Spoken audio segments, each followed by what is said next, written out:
And welcome back, everyone, to episode 2 of GTO Racenter. As always, I'm joined by my co-host, another two-time champion, Rashad Metz.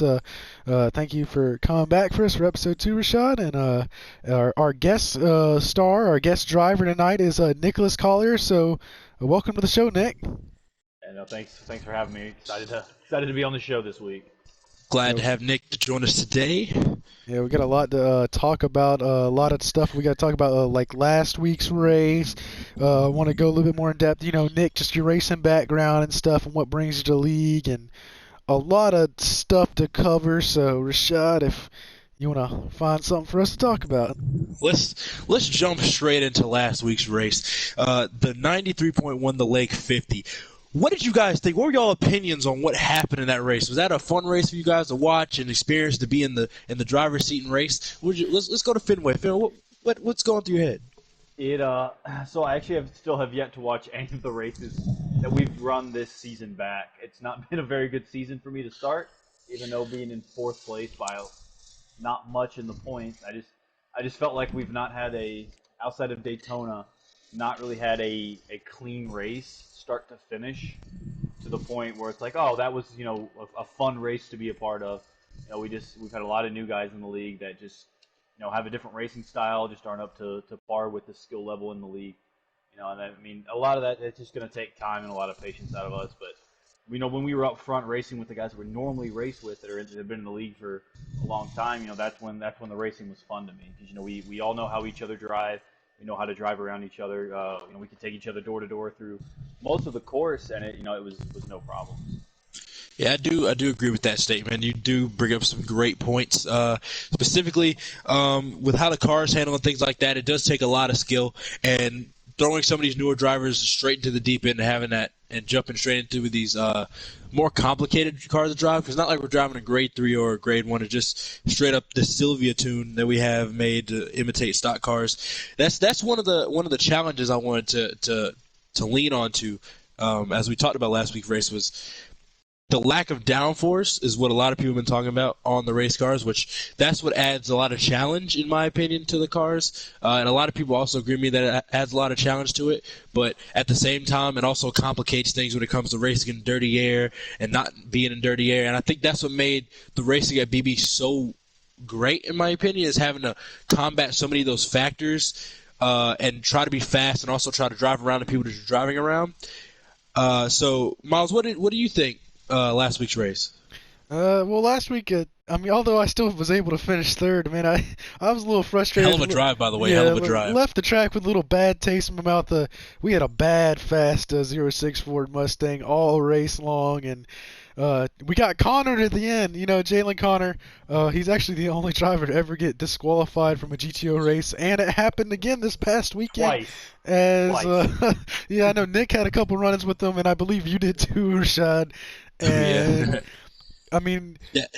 I guess we thought it would be different. He's won a touring series race before, and he's made a couple starts before, so maybe we thought that he would be experienced enough to take on these Sylvias, but I guess this tune is just so different than anything else he did. And man, just getting running from behind in that first turn braking zone, going into that sharp left-hander, man, that frustrated me and stuff. Running up front toward the end with a few laps to go, and to get pushed back to 7th, where you were only able to run back up to wherever you could get, and when you did have a chance, run for the lead and stuff, But it is what it is. It's just another day in racing. You have good days and bad days, and you just take what you can get and enjoy your time out there on the track with your friends. That's very true. It's a lot of that's just how racing is. There's a lot of ups and downs that comes with racing. You have to learn to accept those things, and that's been a huge complaint that a lot of drivers have been complaining about. Is that should Jalen Connor be allowed to continue racing in the GTO series or continue racing with us even after he's been disqualified twice? See, but let me continue. Let me continue. So with Jalen Connor being disqualified, it just adds to me. It just when I'm thinking about it, it's like if he's been disqualified in the touring series, which is a different car setup, and this car, which is more different, his first time trying to drive it, really hard to tackle. He was also relatively new to the other car in GT Sport in the Grade 3 in the Touring Series. So should we link those two disqualifications together, or should they be considered separate in their own right since they're in two separate cars? That's something that I think should be observed and looked at before we start going into everybody saying that we shouldn't allow him back to race again, or we shouldn't allow him to continue being sanctioned, or before we have to make him go through some proprietary race training to be re-sanctioned or re-licensed to race in the GTO series. So, what are you guys thinking about it? Let's see what Nick has to say at first. Nick. So I think it's not necessarily the car. I think it's you look back at it, it's the same thing over and over. Just continuously running into the back of guys, just not using that nice little pedal on the left. And regardless of what car he's in, it's same story, different chapter kind of thing. So I mean, I understand what you're saying. It could be a car thing, but when you really break it down, he's just, it may just be something of a lack of skill. You Hop see, on in, Miles. okay, so I've actually was thinking about this and had some little mental notes on this one. I believe, we do the 3 strikes and you're out, during a race kind of system. 3 strikes, you make 3 massive mistakes, that are very easily avoidable mistakes. Then you're disqualified from the race, which has happened now twice, once in the All-Star race of Jalen Connor, and now in the 93.1, the Lake 50, this past weekend at VB Raceway. I believe that we should apply the 3-strike system to disqualifications. If you get 3 strikes, meaning 3 disqualifications, then you're out. You have to go through some training before you're let back in the league. And if you if you go through that training, come back, and the same stuff happens, then I believe that you should be out for good. I'm all about second chances and stuff, but if the same stuff is just going to happen over and over again, then, what's it worth giving another chance? That's very true. I do agree with that statement a lot, actually. Being able to give people more chances, give them a chance to get better at least. So he's already, Jalen Connor's 2 disqualifications already into the 3 strikes, so he has 1 more. Hopefully he can turn it around, and hopefully we can see him on track and get better, and hopefully find his way into victory lane a couple times. Yeah, because here, in the league, we're all about, trying to improve each other. I know me, you, and Nick have all sat down for hours at a time and lap tracks, and criticized each other's driving just to try to get faster for the next race weekend. We're all about helping each other out, get better. But, if you're just going to continuously drive dirty over and over again and reject other people's help, then, we can only do too much for you. That's true. I agree with that statement as well. But let's jump into our next topic of discussion. We got an announcement that's coming up announcement right now is that we've actually found a sponsor for the GTO League, which is Metz Painting. We also have their race coming up, their sponsor race coming up next weekend, actually, at Road Atlanta, the Metz Painting Grand Prix. But we've now been sponsored by Metz Painting, the painting company, where improvement is their specialty. Miles, that's some exciting news. What do you guys think about that? I think it's really exciting for the league. We're just trying to help, get our name out there as we get other people's name out there. I know we may not be the biggest fish in the pond right now, but we're working on getting our way up the food chain. It's fun. All this is just for fun with the friends, but anytime you get a big-time sponsor like Metz Painting on board to help everyone out, it's just great for the drivers, the league, and everyone involved. So now you know who to call when you need to get your house painted or anything like that. If you're in the South Carolina area, just let us know. We can get you in contact with the proper people.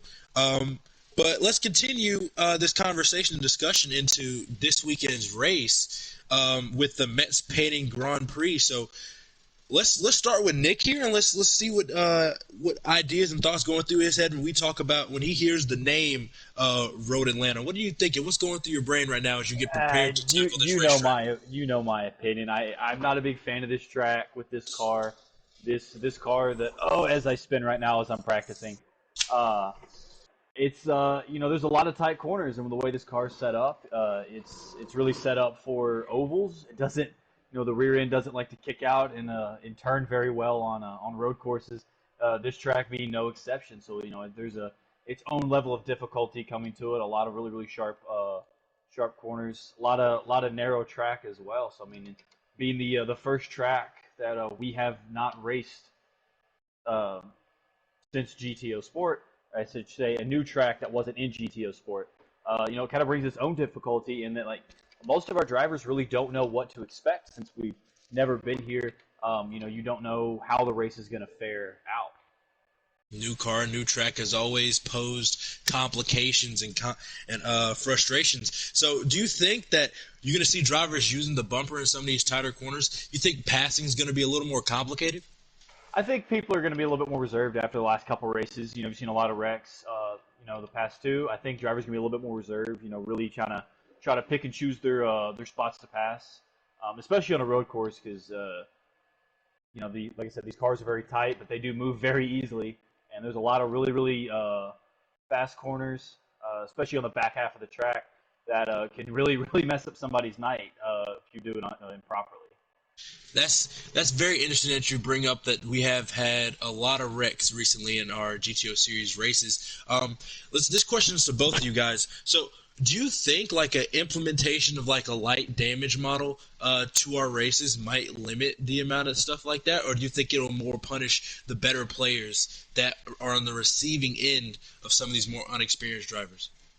I honestly think I like it without damage because, if you look back at this past weekend, me and you raced side by side and we were bumping and banging, having a hell of a race up at the front. Just fun, fun contact. There's a difference between fun contact and, just flat out dangerous contact. Me and you can rub fenders up front, but, if that's going to cause us damage, or say if Nick's in the back and working with the driver like Tucker or someone else trying to work their way toward the front and they need to bump draft to get toward the front, then you're scared to bump draft because you're going to damage your car in the process. So I'm not really for much of a damage model, in my opinion.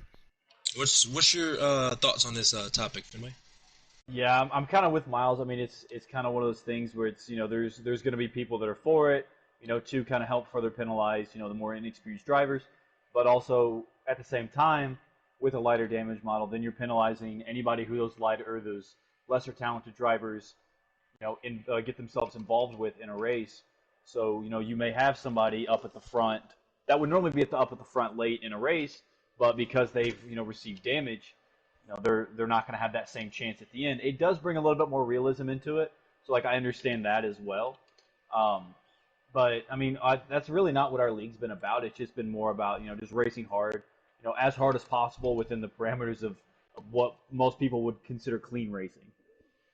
Okay, so going into this very technical and tricky track that is Road Atlanta with these really hard to drive race cars, in your opinion, so who are you guys' favorites going to this race? Any driver y'all looking at thinking? You. Well, I was not I don't know what you were expecting there. Well, if you take a look at the past couple races on road courses, I mean, you had a really fast car at Suzuka. Of course, Suzuka was a mess. You led most of the race, ended up giving up the lead late to Donnie Wu, but you've won pretty much like a lot of the past couple road course races. I know you're really fast there. I would keep your eye on Javen Tucker. Javen Tucker's a lot of speed. Donnie Wu is fast, and my dark horse pick for this weekend is CJ Howell. He showed a lot of speed this past weekend. I know he was a little bit more aggressive than normal at BB Raceway, but he can show up on the road courses if he wants to, and I think he either shows up or he doesn't. So, well, with CJ Howell, in my opinion, he's been present in qualifying and practice. He's been setting fast laps, but he just had, in my opinion, he hadn't been able to get it done on track to get the results that he's been looking for. So he may be fast in qualifying trim and practice, but in race trim he hadn't been giving up the results. So personally, he's not going to be a favorite of mine, but we have been told that Trevor Levine, aka the Dog, might enter this race at Road Atlanta. So he is somebody that is you definitely have to keep your eye on. Won every single one of our Laguna Seca races in the touring series that we ran, and was in dominating fashion, by the way. When Trevor Levine's on track, he is somebody that is dangerous, somebody that is fast, and somebody you have to keep your eye on. So he's my favorite going into this week's race. Phil, who you got your eyes on heading into this week's race? Man, I still think you're the odds-on favorite. Every time we run this track, doesn't matter where you are to start, you always seem to find your way to the front very quickly and like to hold that position. He's always finding them tents. Always finding them He's tits. always shaving tents off. Always shaving them tents off.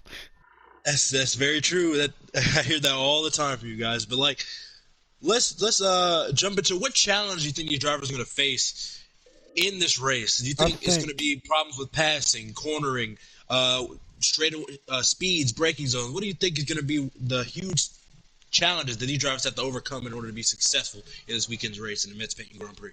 yeah, I there's not think going it's to just be. Oh, sorry. Go ahead, Nick. I I think it's a lot of just the unknown. Like we said, we've never driven this car at this track or just this track in general.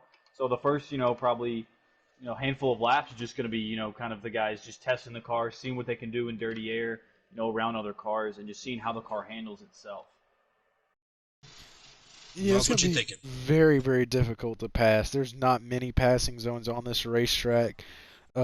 Especially, I think the S's is probably going to be one of the most difficult sections of the racetrack because the S's they start downhill and then go uphill at the end of the S's, and each one of those turns is different. And if you mess up one, it throws off the other three or four.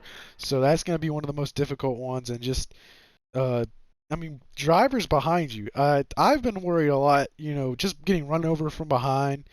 And I really hope that it's going to be different this race weekend, but like going in that sharp, uphill turn one, just people missing the braking zone because they are not familiar with the racetrack, and just ruining your race because, I mean, it's not really their fault because they don't really know the track, but just gotta be really aware of other drivers around you. It's really tricky corner, and a lot of people make mistakes going into turn one. It's something that we're hopefully a lot of us can get a feel for going into it with different conditions and things changing like that. But a part of the track that I'm keeping my eye on is this long straightaway right here.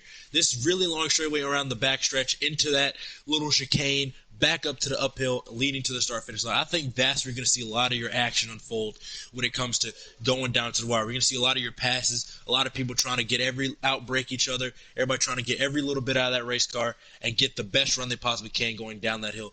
But that downhill right-hander is very tricky because it's not flat out, but you have to do a light lift and then ease back into the throttle. So it's going to be something you have to really be looking after, especially if you go in there side by side, because these drivers are going to be scrapping this weekend, especially when passing is going to be as difficult as it is. A lot of these drivers, I feel like, should be able to work together, or should need to work together to make sure that leader or the car in front of them doesn't get too big of a lead going into the next bit of the corners.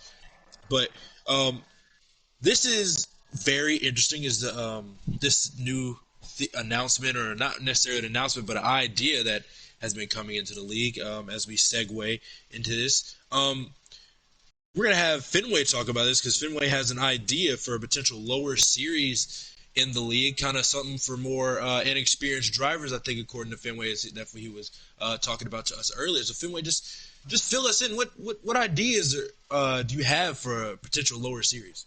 Yeah. So, like Rashad said, we've been kind of in talks about starting our own version of kind of like the GTO Xfinity series kind of feel, almost as like a driver development league. Excuse me. I have a really thick milkshake, so it's starting to kind of like sit there. I'm gonna try to power through it though.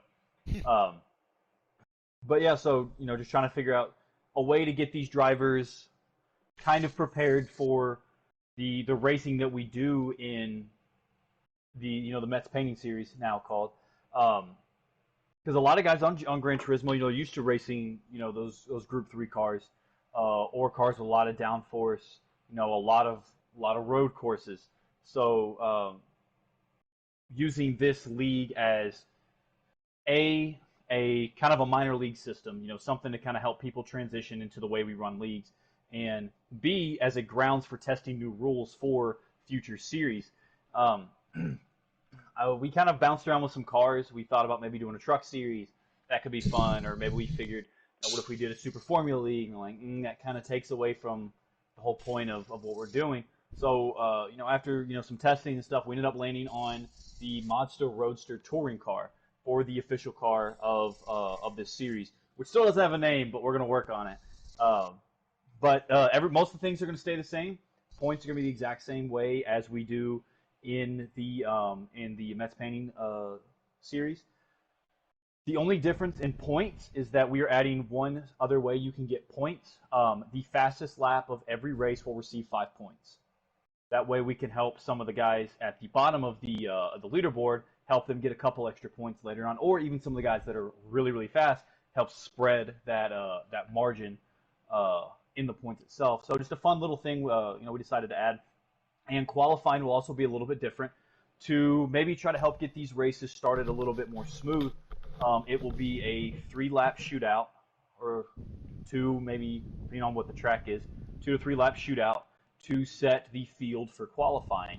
And then the race will be reverse order finish from the shootout. So a lot of times that'll put your slower guys up front, so they won't go barreling through somebody in turn 1. It then spreads the field out a little bit more, and allows the start, in theory, to hopefully go a little longer before our first official caution. Okay, that's a great idea in my opinion. I like the ideas you've been talking about with the league and stuff, but what would be the incentive to finish well in said sprint qualifying race?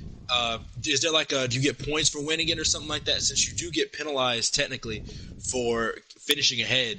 So what? Yeah, even if we do you get some sort of points on top of it. Maybe it's a reducted point kind of thing. I mean, that's again something we can sit down and when we go into the official season, that'll all be fleshed out. But that's definitely something to discuss. Okay, is there some sort of restrictions placed on who can drive in this series and who can't drive in this series? So the main restriction that we're looking at is that anybody who has won any of the GTO leagues, which I think is just you guys. So but what that does is that frees you guys up to do live commentary for the first time in Gran Turismo League history, which will be a lot of fun. But the main idea of this is driver development and kind of giving guys a testing ground with the set of rules and stuff like that, so that we don't have as many of these, caution heavy races due to new drivers and stuff like that. But yeah, we're really excited for it. So just a little stomping ground for drivers to come in, get their feet wet in how the league runs, and get a good handle on a easy to drive, fun race car to race. That's a great idea in my opinion. Miles, do you have anything to interject or add to this? I mean, I think it's gonna be a great idea. Give those guys, a chance that, to really build up their skill. And, when you're, okay, so I'm trying to think of how to word this, but so, when you're a driver, that's not, you haven't quite perfected your skill yet, and you're up there racing with the best of the best, week in, week out, and you're finishing bad. It doesn't mean that you're bad. You just haven't had time to perfect hone in your skills yet. It kind of wears on you finishing, back in the back week after week. But these really gives those new drivers a chance to boost their confidence and, get the feeling of running up front so they can really improve on themselves and know that they're good enough to run in this league. I do agree with that. It gives these drivers some extra time to practice, get a feel for the racetracks and things like that before they go and take it to the big series. I do like that. I do agree with that. Speaking of race cars, we've been having a lot of talks about drivers talking about how they feel about us having spec race cars in our league. And a lot of people say they love it. A lot of people say they want some change. The change is a little quieter than the majority right now. But right now, I really like the fact that we have a spec racing series. Nobody gets nobody gets an inherent advantage going into a race weekend. Everybody can try to figure out what works for them with the race car and try to figure out their own little types of fine-tuning adjustments to make themselves fast, and hopefully the cars will fit better with their racing style. But I think, personally, spec racing is the best form of racing. I'm a huge fan of IndyCar, which is spec racing, so things like that is just – I love that. So what do you guys think about spec racing in our league?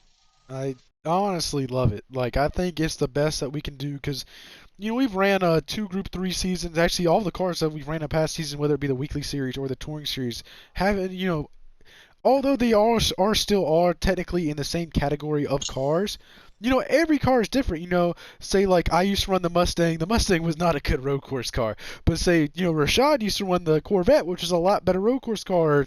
Or, Trevor Levine used to run like the Lexus and the Jaguar, which were damn good road course racing cars. So if you may have say Rashad could have been the faster driver, but someone else had a faster car, so they beat him because they had the faster car. They weren't the fastest driver. You know, it just really shows the true raw talent of these drivers because everything's equal. Everything is the same. There's no difference between each one of these cars except for the stickers and numbers that are on the side of each one of them. So I really think it just shows the talent of each driver. Yeah, it's honestly been really nice to see like drivers like Javen Tucker, who has a racing career of his own, out there in the league, and you see he's putting up some spectacular numbers in the series right now. Been getting a lot of wins, a lot of top fives. Been having very good, successful season. Just missed some couple of races, which knocks him almost completely out of the championship hunt right now for the strictly stock series. But overall, I can still see him winning a couple of more races this season. One thing I would like to add is we've had the most competitive season, I think, so far in the league. The points may not show it just because, we've had a lot of drivers part-time and miss races due to stuff happening outside of the league. But we've had 4 different winners so far this season. We haven't had a repeat winner. And the top 3 has pretty much been different every single race. And you don't know who's going to be running up come this weekend or next weekend and stuff. And although this is a mainly oval schedule, I mean each weekend's different, and you just never know what you're going to get. And the competition is on a whole nother level this year. Finway, so what do you think about spec racing in this series?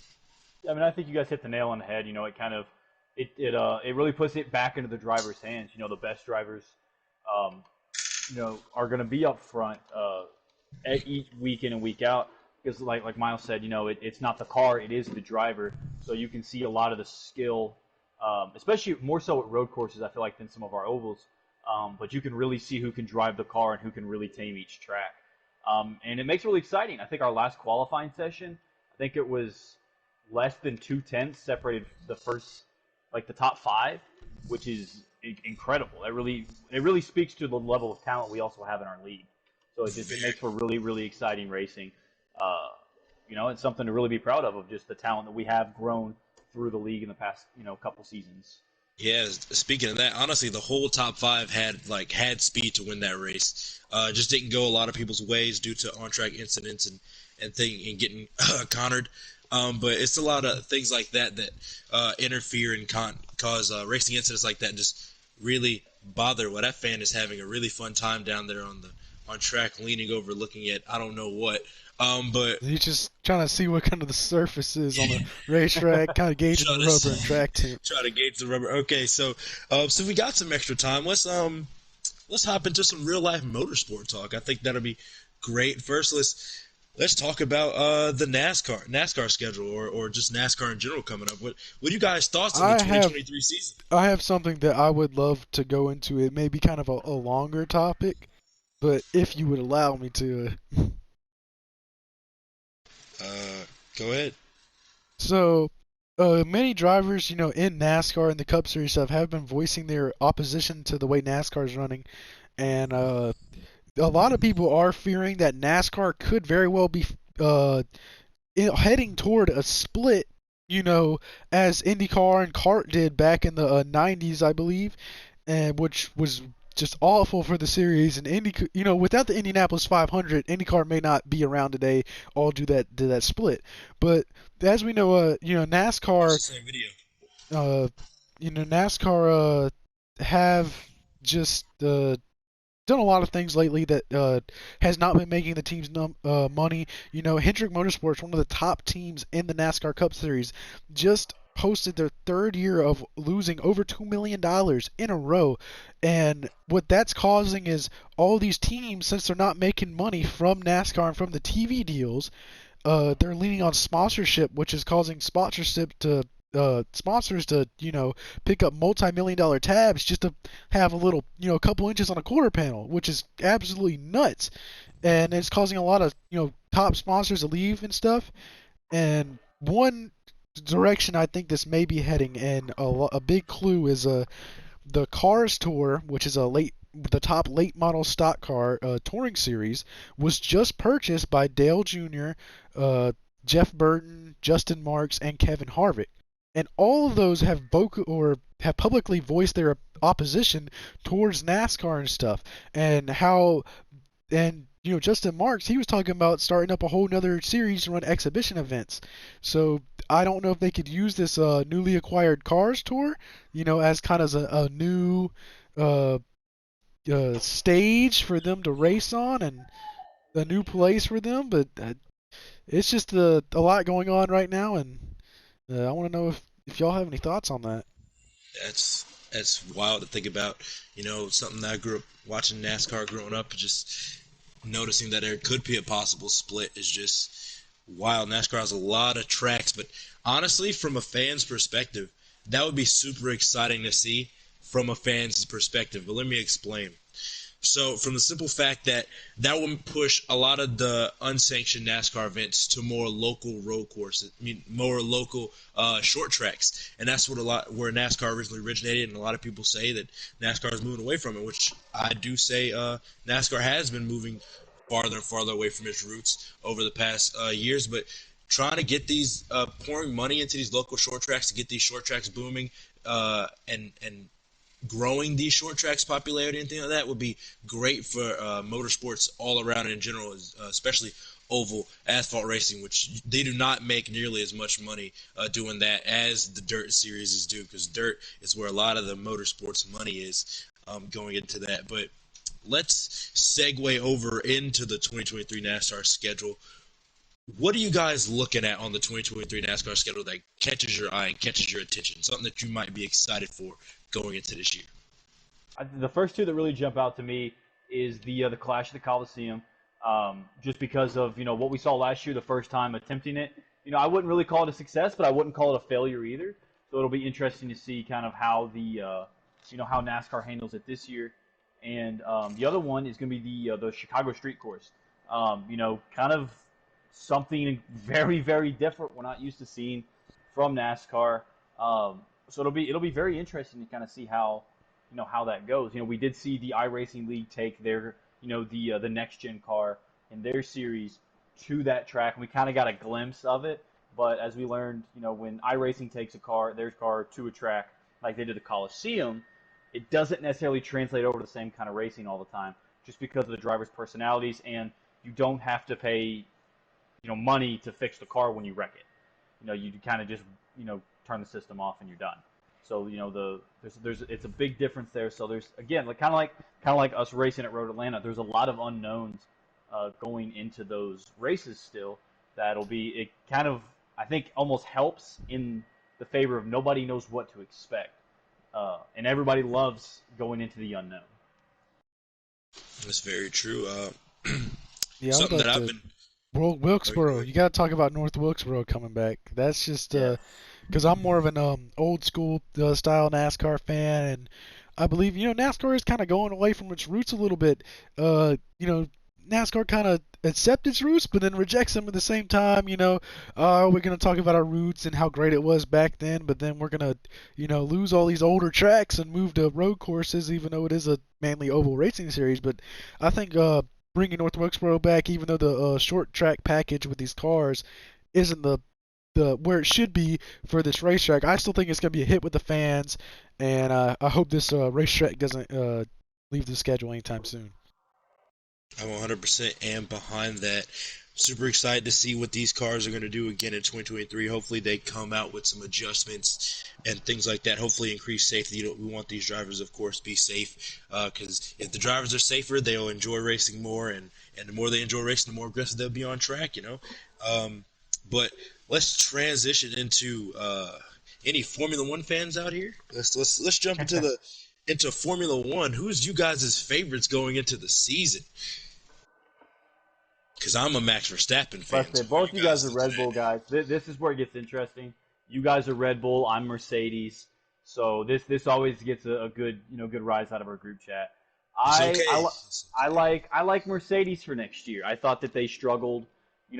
We for the first time in a long time, I thought we really saw Mercedes struggle as a whole, not just Bottas, but obviously he's with Alfa Romeo, with George Russell first year in the Mercedes car, which I felt like he didn't disappoint in his first year.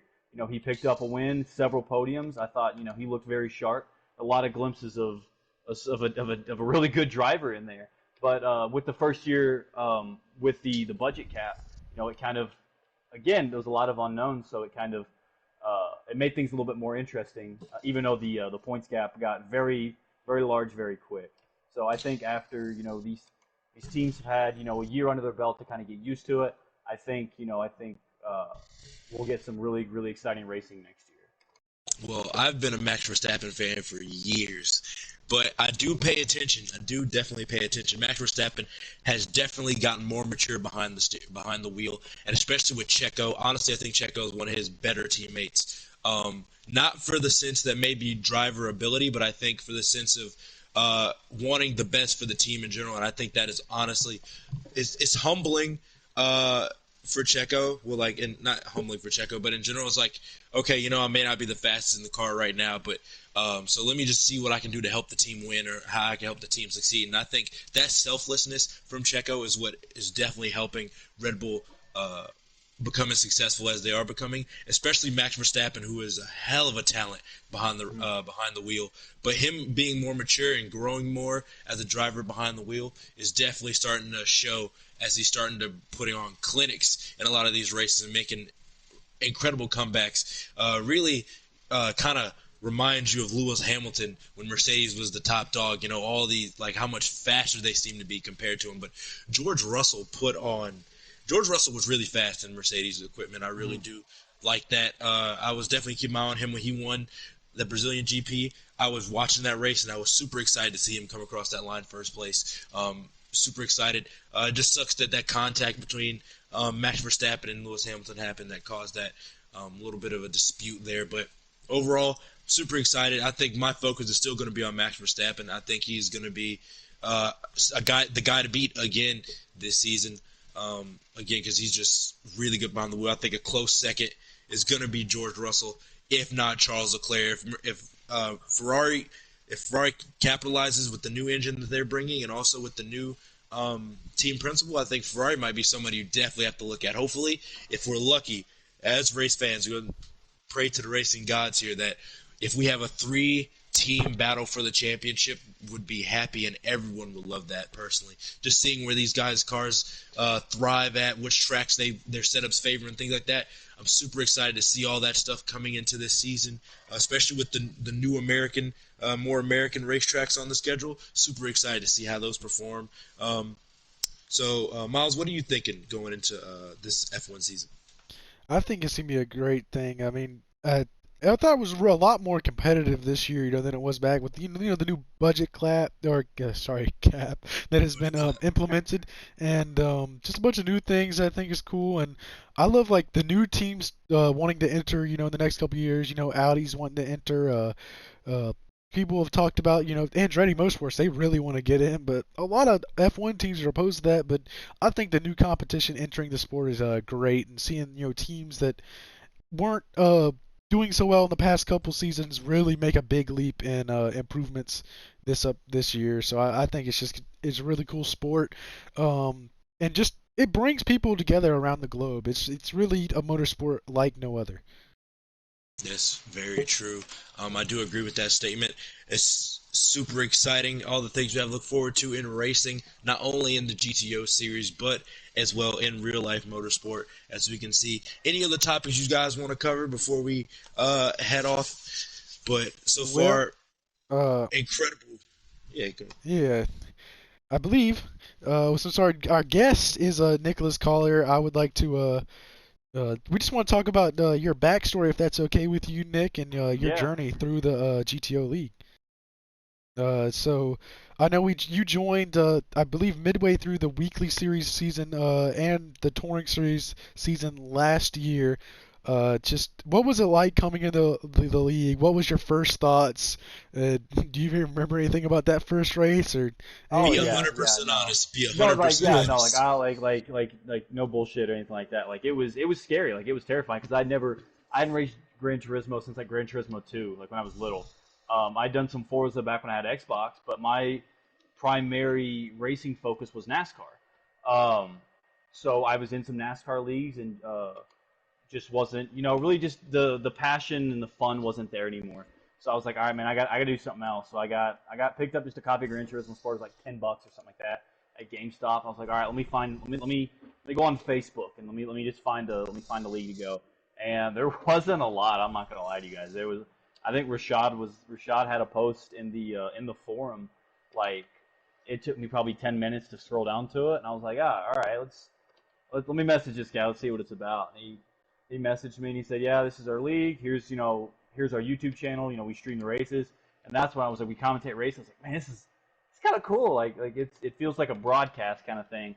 Kind of brought a legitimacy to it, rather than just streaming kind of my side of it. You kind of got a whole kind of non-biased look at everybody, and it was fun. So like I remember saying like, hey, I'll do it, and they're like, yeah, cool. Next race is first race was at Spa, and then for the touring series. And I remember I wanted to see how bad my pace was driving, because I was pretty decent at road courses on NASCAR. So I'm like, okay, maybe I can hang with these guys. I mean, I didn't know. So I remember watching we just run Dragon Trail, and I remember watching that race and like, okay, this is the time I need to hit. This was I can't remember who won the race, but I remember like, okay, this is the time I need to hit. And I went and I think I ran that track for probably 3 days and couldn't come close. And I was like, oh God, what have I got myself into? So I remember texting Rashad and being like, hey, like I'm not hitting anywhere. I'm like 4 seconds off pace. And he's like, hey, I mean, don't worry, the draft will pick up for all that. And then we got into our first practice session. Sure enough, it closed the gap a little bit. Not a whole lot, but it did close the gap. So that kind of put my mind at ease. But then we get to because we did weekly series first. So we did our first weekly series at Blue Moon, Bay. yeah. And I went brain dead and turned my I think it was my ABS off. So I go into turn one, just squealing tires, and I didn't know how to turn it back on. So I ran that first race with basically no brakes, and I probably made a lot of people mad that race too. Like looking back on it, just because of just a simple bonehead move that I didn't know any better on. But I ended up, went on to finish second in that race, in my first career race. Even had a chance to win, but we had a great block by, I don't remember who won the race, but he threw a great block coming off three. I finished second, and then we go into the Spa in the rain, and man, I practiced for probably that whole week, and finally I had good pace, and I was keeping up with everybody, and we go into turn one, and I lock it up and send the car flying, and my race was over. And I just remember being so mad, and it was a little disheartening. And I mean, there's been several races that have been like that. That just the competitiveness in me just like wants to get up there, wants to compete for wins, and Rashad and Miles both kind of have to talk me down off the ledge. But no, overall it's been fun. Like it's a good group of guys. We can all cut up with, and we respect each other on track. We give each other room. We do race. We'll race hard when we need to, but we respect each other's boundaries. Yeah, Yeah. There's that there's that racing etiquette that you expect out of everybody. Now I know that's been in the league. I know you struggled. You've had your fair share of struggles and bad luck, but I know only a couple, starts into your GTO League career in that weekly series, which I know you enjoyed the weekly series a little bit more than the road course schedule. But what was it like when you were able to capture that first career win in the weekly series? Like, what was that race like, and what was that feeling like when you captured that win? That race was crazy because that was the first time we had actually said, "Hey, we're gonna do teams." We said, because we'd never done it before. Everybody was kind of every man for himself, and it was me, I think it was Donnie, and Rashad were Mets Motorsports, and then it was Miles and Big Miles were Miles Johnson Motorsports. That was really kind of the only teams we had, unless I'm forgetting somebody that was on Miles' team. I think it was just you two. I believe we had Javen Tucker was racing for Choking Hazard Racing. Yeah, Team Choking Hazard. Yeah, that's right. But so we go into. I mean, it's that race doesn't matter to the last 5 laps because the way the cars were set up and everything that we did, it was even when you fell back, you could catch back up relatively quick. So it made it to where it's kind of like Daytona. It didn't. You could get into the draft, you could catch back up pretty quick, and it was fine. But I made a couple mistakes late. Me and Donnie got shuffled out, and I passed Donnie with like 2 to go, and I said, "All right, man, let's get her going." So we get going, and we're back of the pack. Start the last lap, and I mean, all credit to Donnie too. He pushed me the entire way. At no point did he even attempt to make a pass on me. He was really all about the team, and the best part of it is like that was actually my first like league race in any racing game. So like that one, I'd never won in any of my NASCAR leagues. I'd had a bunch of second places, a lot of podiums. But like that one was like I'd won finally. Like I finally got over the hump, and it was pretty cool. Especially the first time running team. First time running the teams. First time running. Pretty sure it wasn't the first time. It was like the second time I'd run the Viper. It was the first time I'd run. I ran the Mellow Yellow Days of Thunder / Dale Jarrett combo paint scheme. So it was a red car for the Mets Motorsports. I had the Mellow Yellow all over it, but I had I had a black lightning bolt like Dale Jarrett's UPS car. I remember the car very fondly because of it being my first one. But it was surreal. It was just. It was awesome, and it was a lot of congratulations all around from everybody. I still have the clip of Miles screaming as I'm going to pass. I'm actually passing Miles for the win, and in the replay he's getting excited that I'm passing him for a win. So it'll always be something I remember. That says a lot. Miles does not like to be passed. I don't think anyone likes to be passed, to be fair. Miles will go Ryan Newman and block you until next year, bro. I'm telling you. I try my best sometimes, but I know you didn't have the best luck for the remainder of the season. Had a couple, good podium finishes, but at the end of the year, you were able to capture the Weekly Series Rookie of the Year award. So how you feel after getting that award? Like, how did that feel for you? Man, it was cool. I missed the Rookie of the Year in the Touring Series, I think by 5 points. All I had to do was start one more race, and I would have locked up Rookie of the Year in both series. It kind of as frustrated as I would get during all those races, at the end it kind of felt like a little bit of validation. Like, man, you know what? I can do this. Like I do have even if it's a sliver, I do have a little bit of talent behind the wheel. So it was great. It was.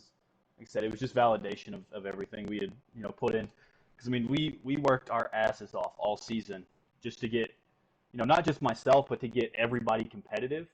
And that goes into the driver development program that we've put in. All jokes aside, we worked hard to get everybody, up to speed and going. So it felt, it kind of, like I said, it felt like I belonged. I found a home for racing.